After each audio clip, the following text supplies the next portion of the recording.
बच्चों, हमारे चैनल पे जाकर प्लेलिस्ट में जाकर आप हिंदी वाला प्लेलिस्ट खोलिएगा तो आपको हिंदी से संबंधित सभी चीज़ें आपको मिल जाएंगी। उसमें अलग अलग कैटेगरी का प्लेलिस्ट बनाया गया है। आपको जो विषय की ज़रूरत है उस विषय का प्लेलिस्ट खोलकर आप उसका गहन अध्ययन करिए और उसका लाभ लीजिए।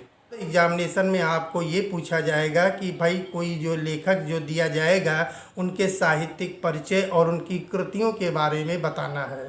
तो ठीक है, हम इसको बताएंगे, लेकिन याद करेंगे तब ना बताएंगे। तो उसको बहुत से लोग ये सोचते हैं कि हमको याद नहीं होता है। ठीक है, हम आपको एक ट्रिक बता रहे हैं याद करने की। हो सकता है कि आपको इससे फ़ायदा मिले। अगर आपको इससे थोड़ा भी फ़ायदा मिले तो हमें कमेंट कर कर ज़रूर बताइएगा कि हाँ, इस ट्रिक से आपको फ़ायदा हुआ कि नहीं। याद करने का ट्रिक ये है कि जो भी आप एक बार पढ़िए उसको एक बार अपने आप से क्वेश्चन करिए, अपने आप से पूछिए। जैसे अभी हम आपको बताने जा रहे हैं कि हिंदी साहित्य के जो भाषा और आधुनिकता जो पाठ है, इसके लेखक हैं प्रोफेसर जी रेड्डी। तो बच्चों, प्रोफेसर जे रेड्डी का जन्म आंध्र प्रदेश में सन 1919 ईस्वी में हुआ था। जो 30 वर्षों तक ये आंध्र विश्वविद्यालय में हिंदी विभाग के अध्यक्ष पद पर बने रहे।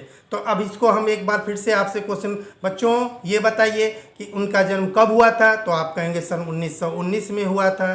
कहाँ पर हुआ था? तो आंध्र प्रदेश में हुआ था। वो किस विश्वविद्यालय में हिंदी विभाग के अध्यक्ष रहे? तो आंध्र विश्वविद्यालय में हिंदी विभाग के अध्यक्ष बने रहे।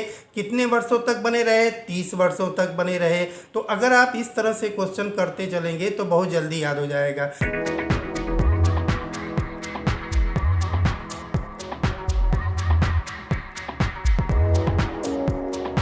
के आगे की बात ये बताने जा रहे हैं कि प्रोफेसर जी रेड्डी जो है, हिंदी भाषा में उनकी बहुत अच्छी पकड़ थी।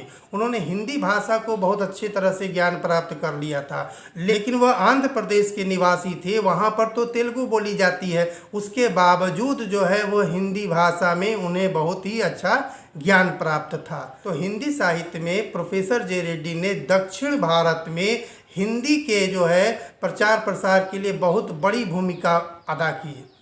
और उनकी मृत्यु लास्ट में कब हुई?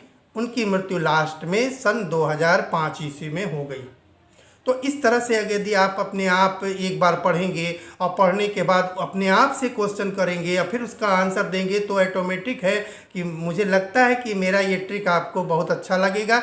हाँ, अगर आपको ये ट्रिक अच्छा लगे, अगर कुछ फ़ायदा हुआ हो इस तरह से करने में, तो ज़रूर कमेंट करेंगे। अब हम इसके आगे की कृतियों के बारे में बताने जा रहे हैं। प्रोफेसर जे रेड्डी की अब तक 8 ग्रंथ जो है प्रकाशित हो चुकी है। कितनी 8 ग्रंथ प्रकाशित हो चुकी है?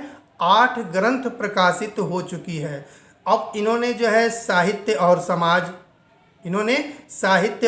समाज, मेरे विचार, कौन कौन सा? साहित्य और समाज और मेरे विचार। इसके अलावा इन्होंने तेलुगु, अंग्रेजी तथा हिंदी पत्र पत्रिकाओं में भी इन्होंने लेख लिखे। ये भाषा तो हर इंसान की अलग अलग भाषा होती है। तो प्रोफेसर जे रेड्डी की भाषा जो है शुद्ध परिमार्जित खड़ी बोली है। प्रोफेसर जे रेड्डी ने तत्सम शब्दों के साथ में उर्दू, फारसी और अंग्रेजी भाषाओं के शब्दों का भी अच्छी तरह से इन्होंने प्रयोग किया। अब इन्होंने जो है अपनी भाषा में कौन कौन सी शैली का इस्तेमाल किया? तो इन्होंने अपनी भाषा में विचारात्मक शैली, प्रश्नात्मक शैली, सूत्रात्मक शैली आदि शैलियों का प्रयोग किया।